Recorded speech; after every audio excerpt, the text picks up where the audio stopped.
नमस्कार। आप सुन रहे हैं श्री भगवती चरण वर्मा जी की अमर कृति चित्रलेखा। वीरगुप्त को अपने ऊपर आश्चर्य हुआ। वो बिना अपनी इच्छा के, बिना जाने हुए यशोधरा की ओर आकर्षित होता जा रहा था और संभवतः वो यशोधरा को अपना भी लेता यदि उस दिन श्वेतांक की मुखांकित भावनाओं ने उसको सावधान न कर दिया होता। वो काशी आया था अपने दुख को भूलने के लिए, अपनी हलचल को दूर करने के लिए। पाटलिपुत्र में रहकर, चित्रलेखा के निकट रहकर, अपने ऐश्वर्य की परिस्थितियों में रहकर उसके हृदय का घाव अच्छा नहीं हो सकता था। पाटलिपुत्र में उसने यही सोचा था। यही सोचकर वो वहां से निकला था। विराग की भावना उसे वहां खींच लाई थी। एक लक्ष्यहीन पथिक की भांति वह घर के बाहर निकल पड़ा था। लक्ष्यहीन पथिक। वीरगुप्त की विचारधारा बदल गई। क्या कोई भी व्यक्ति लक्ष्यहीन है अथवा लक्ष्यहीन होना व्यक्ति के लिए कभी संभव है? शायद हाँ। वीरगुप्त असमंजस में पड़ गया। एक दूसरा प्रश्न उसी समय उसके सामने खड़ा हो गया। क्या मनुष्य का कोई लक्ष्य भी है? कोई भी बता सकता है कि वो करने क्या आया है, क्या करना चाहता है और क्या करेगा? नहीं, यही तो नहीं संभव है। मनुष्य परतंत्र है, परिस्थितियों का दास है, लक्ष्यहीन है। एक अज्ञात शक्ति प्रत्येक व्यक्ति को चलाती है। मनुष्य की इच्छा का कोई मूल्य ही नहीं है। मनुष्य स्वावलंबी नहीं है, वह करता भी नहीं है, साधन मात्र है। वीरगुप्त ने करवट बदली। वो सो न सका। अर्धरात्रि बीत चुकी थी। चारों ओर घोर निस्तब्धता का साम्राज्य था। वीरगुप्त ने फिर सोचना आरंभ किया। मैं कल पाटलिपुत्र चल रहा हूँ। क्यों? वह सोचने लगा। चित्रलेखा से मिलने के लिए, चित्रलेखा को अपने यहाँ खींच लाने के लिए। उसे अपने ऊपर विश्वास था। वो जानता था कि यदि वह हठ करे तो चित्रलेखा उसका विरोध न करेगी। नहीं, चित्रलेखा के पास अब न जाऊंगा। क्यों जाऊं? क्या मैंने चित्रलेखा को छोड़ा है? नहीं, चित्रलेखा ने मुझे छोड़ा है। यह क्यों? संभवतः यही विधि का विधान है। यदि यही विधि का विधान है तो अमिट है। फिर क्यों दुख किया जाए? चित्रलेखा गई, जाए। मैं अपने जीवन को क्यों नष्ट करूं? वीरगुप्त ने आंखें बंद कर लीं। वह सोने का प्रयत्न करने लगा। क्या त्याग और वेदना से जीवन नष्ट होता है? क्या दुख जीवन का एक भाग नहीं है? क्या प्रत्येक व्यक्ति अपने भाग्य में सुख ही लेकर आता है? नहीं, दुख इतना ही महत्व का है जितना सुख। तो फिर दुख ही झेला जाए, तो फिर त्याग का ही मार्ग अपनाया जाए। मुझे अपना कर्तव्य करना चाहिए। मेरा कर्तव्य क्या है? वीरगुप्त उठ खड़ा हुआ। उसने एक गिलास ठंडा पानी पिया। उसने अपना मुंह धोया। उसके बाद वो लेट गया। मेरा कर्तव्य क्या है? मैं पैदा हुआ हूँ कर्म करने के लिए। मेरा कर्तव्य है कि मैं गृहस्थ जीवन व्यतीत करूं।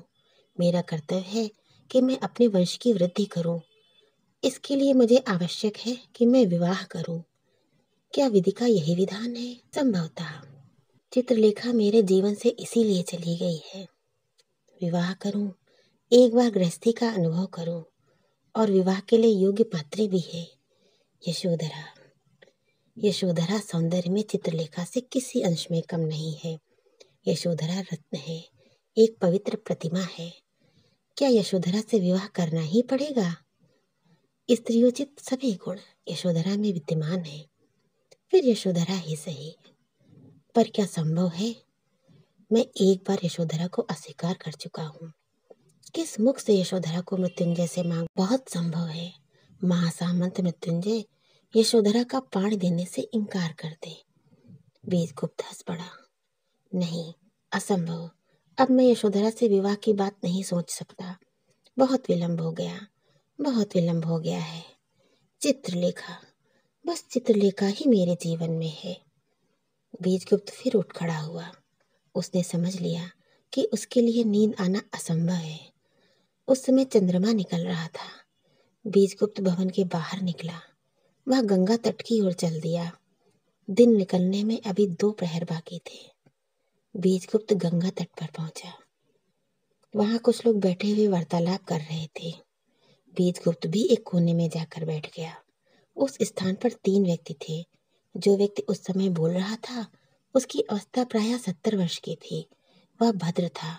उसके मुख पर झुर्रियां पड़ी थीं। उसकी बातचीत से मालूम होता था कि वह सन्यासी है। शेष दो उम्र में उससे अधिक छोटे थे। उसकी दाहिनी ओर एक दुबला पतला युवक था, जिसकी अवस्था प्रायः 25 वर्ष की थी। वह मझोले कद का था। उसके मुख पर चिंता की लकीरें पड़ गई थीं। सन्यासी की बाईं ओर एक मोटा सा अधेड़, जिसकी अवस्था प्रायः 50 वर्ष की थी। उसकी दाढ़ी बड़ी और घनी थी। उसके केश पकने लगे थे। सन्यासी कह रहा था, अभी तुम्हारी सन्यास लेने की अवस्था नहीं है। जाओ, अपना कर्तव्य पालन करो और अपने पिताजी की आज्ञा मानो। सन्यासी कह रहा था। नवयुवक ने सन्यासी के पैर पकड़ लिए। मैं आपका आश्रित हूँ, मुझे सन्यास की दीक्षा दीजिए। अब जीवन में मुझे कोई अनुराग नहीं रह गया है। संसार में रहने में कोई उद्देश्य तो होना ही चाहिए। जब एक बार विरक्ति हो गई तो संसार में रहकर मैं अपनी आत्मा का हनन करूंगा। मुझे वहाँ शांति न मिलेगी। आप मेरे पिताजी से पूछ सकते हैं कि ये 2 वर्ष कितने। अधेड़ व्यक्ति ने कहा, हाँ, पर तुम मेरी बात भी तो नहीं मानते। मैं कहता हूँ दूसरा विवाह कर लो। अभी तुम्हारी उम्र ही क्या है। जीवन मरण तो सदा लगा रहता है। तुम्हारे कोई संतान नहीं है। अभी संन्यास ग्रहण करना अनुचित है। विवाह कर लेने पर तुम्हारा जीवन फिर से अनुरागमय हो जाएगा। सन्यासी ने उस युवक से कहा, तुम्हारे पिता ठीक कहते हैं वत्स, प्रेम एक मिथ्या कल्पना है। स्त्री और पुरुष का संबंध केवल संसार में ही होता है। संसार से पृथक दोनों ही भिन्न भिन्न आत्माएं हैं। संसार में भी स्त्री और पुरुष में आत्मा का ऐक्य संभव नहीं है। प्रेम तो केवल आत्मा की घनिष्ठता है। वह घनिष्ठता कोई बड़े महत्व की वस्तु नहीं होती। वह टूट भी सकती है। उस घनिष्ठता के टूटने पर अपने जीवन को दुखमय बना लेना कोई बुद्धिमत्ता नहीं है।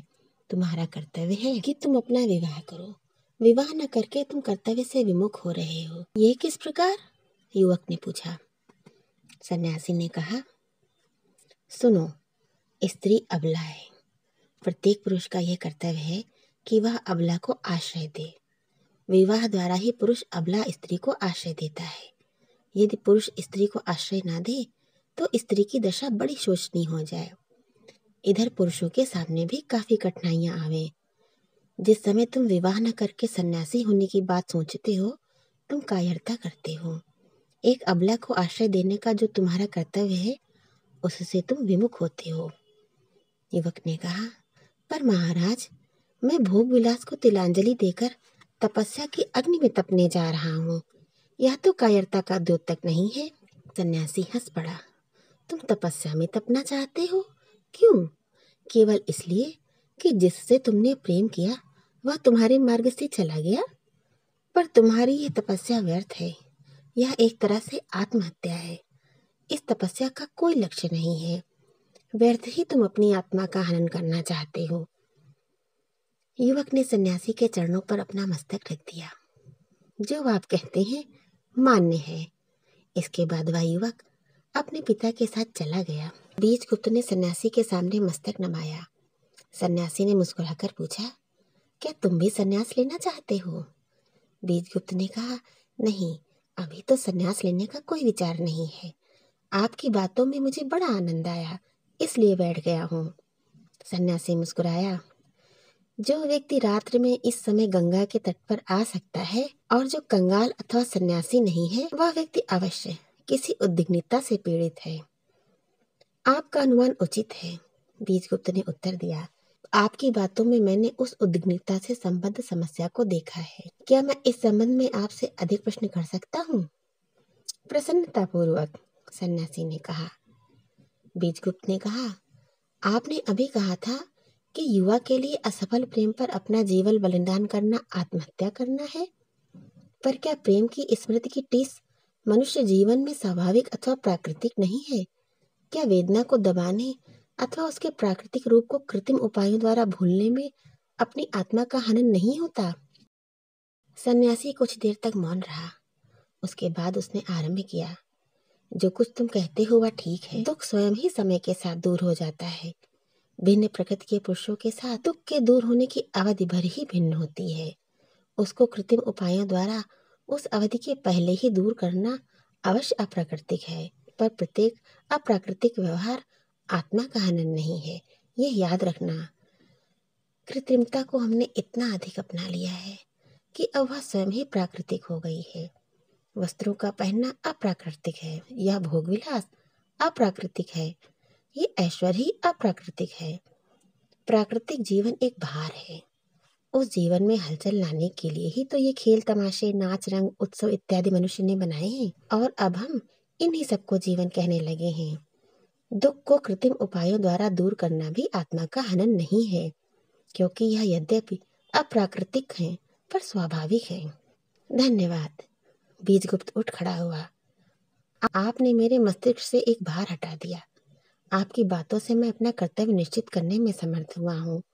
विदा। इतना कहकर बीजगुप्त वहां से चल दिया।